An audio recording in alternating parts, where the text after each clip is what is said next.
Halo,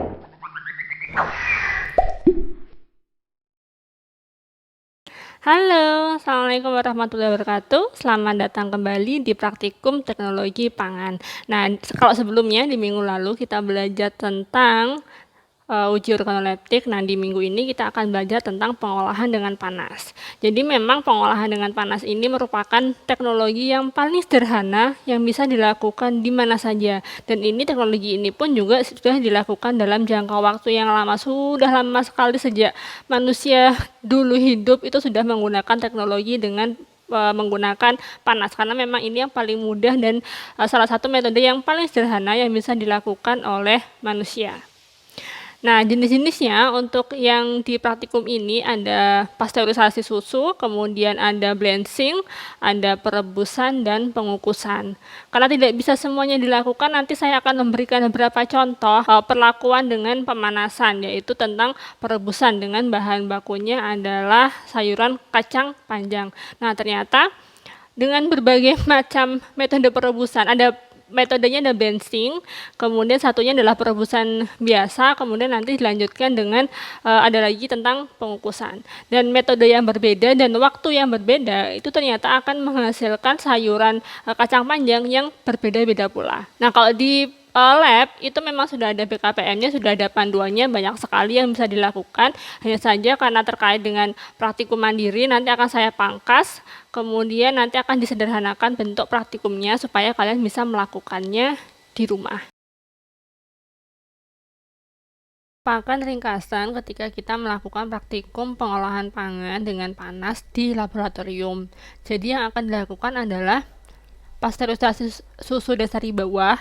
Biasanya untuk pasteurisasi ini itu adalah di satu hari sendiri, kemudian nanti di hari lain bisa melakukan blanching, perebusan, dan pengukusan. Untuk pasteurisasi yang digunakan yaitu bahannya adalah susu dan sari buah. Ada dua metode, yaitu long temperature long time. Kita menggunakan suhu yang lebih rendah dengan waktu yang lebih lama, dan yang kedua adalah high temperature short time, yaitu menggunakan suhu yang lebih tinggi dengan waktu yang lebih singkat.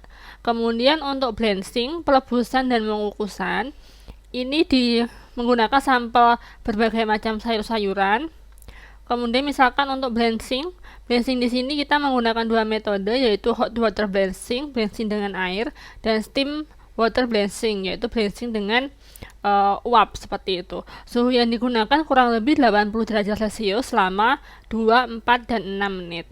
Kemudian untuk perebusan, ini adalah perebusan biasa menggunakan media air dengan suhu 100 derajat, dan pengukusan dengan metode menggunakan media uap air dengan suhu 100 derajat. Waktu yang digunakan adalah 15 dan 20 menit. Kemudian ini adalah BKPM untuk pasteurisasi susu dan sari buah.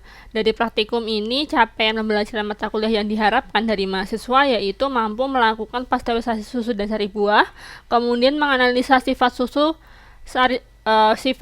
pasteurisasi sebelum dan setelah proses penyimpanan, kemudian menilai pengaruh pasteurisasi terhadap sifat organoleptik dan nilai gizi bahan pangan. Untuk metodenya sudah saya jelaskan seperti yang tadi, ada dua metode yaitu LTLT, long temperature long time, dan HTST, high temperature short time. Sebenarnya metode untuk susu dan sari buah ini sama, dan nanti untuk hasilnya disimpan selama 7 hari, diamati selama 7 hari bagaimana perubahan dari warna, bau, kekentalan, dan pH baik dari susu maupun dari sari buah.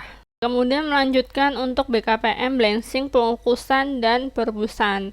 Dari materi ini, capaian pembelajaran mata kuliah yang diharapkan dari mahasiswa yaitu mahasiswa mampu melakukan proses pengolahan panas seperti blanching, perebusan, dan pengukusan terhadap bahan pangan, kemudian menilai pengaruh pengolahan panas, blanching, perebusan, dan pengukusan terhadap sifat organoleptik dan nilai gizi bahan pangan. Untuk dasar teori bisa dibaca sendiri. Di sini untuk bahannya ada sawi, kentang, kacang panjang, dan wortel. Kemudian ada metode blanching menggunakan hot water blanching dan steam. Ini merupakan perebusan, dan ini adalah pengukusan.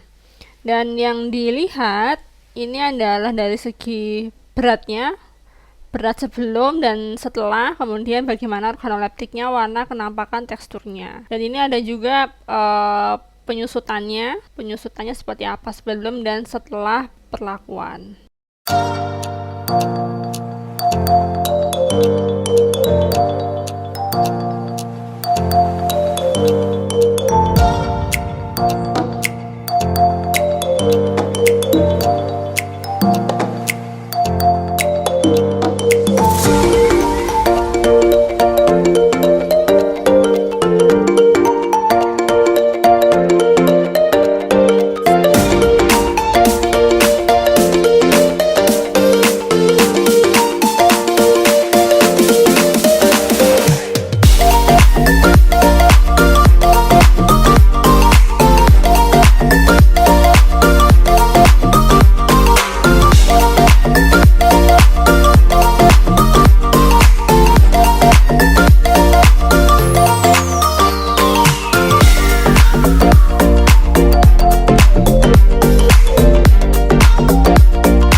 Bagaimana dengan tugas praktikum mandiri? Kalian hanya perlu untuk melakukan satu perlakuan saja sesuai dengan BKPM, yaitu pasteurisasi susu atau sari buah dengan metode LTLT atau HCST, atau kalian bisa memilih blanching dengan salah satu metode hot water blanching atau steam water blanching, atau kalian juga bisa memilih perebusan dan pengukusan.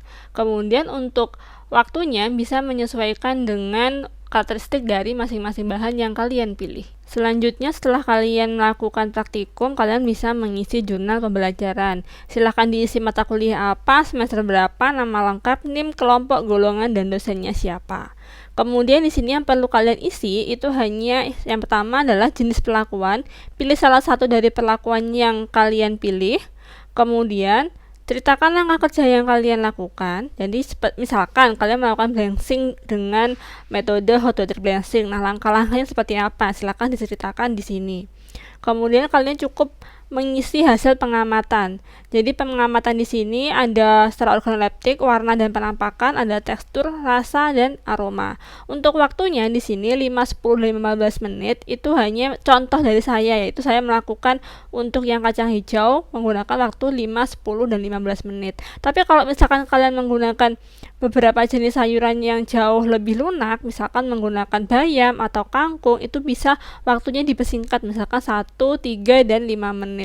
Misalkan kalian menggunakan jenis sayuran yang keras, misalkan seperti wortel, kalian boleh menggunakan waktu 5, 10, dan 15 menit. Kemudian di sini hasil pengamatannya adalah deskripsinya sesuai dengan mutu organoleptiknya. Misalkan tanpa perlakuan warnanya bagaimana, kemudian setelah 5 menit menjadi bagaimana, setelah 10 menit menjadi bagaimana, dan setelah 15 menit menjadi bagaimana, sesuai dengan contoh yang sudah saya berikan. Selanjutnya yang terakhir adalah dokumentasi. Silakan dokumentasi selama kalian melakukan praktikum, difoto dan diletakkan di sini. Jangan lupa untuk tugas ini dikerjakan secara individu. Jenis sampel sayurannya bebas, apa saja yang ada di rumah. Kemudian nanti silakan diunggah di LMS dengan format PDF sesuai dengan jadwal yang sudah ditentukan, dan hanya mengisi 4 poin di atas tanpa membuat pendahuluan metode pembahasan dan lain sebagainya. Dan maksimal halamannya adalah maksimal 3 halaman. Oke, demikian penjelasan dari saya. Kita lanjutkan di sesi diskusi.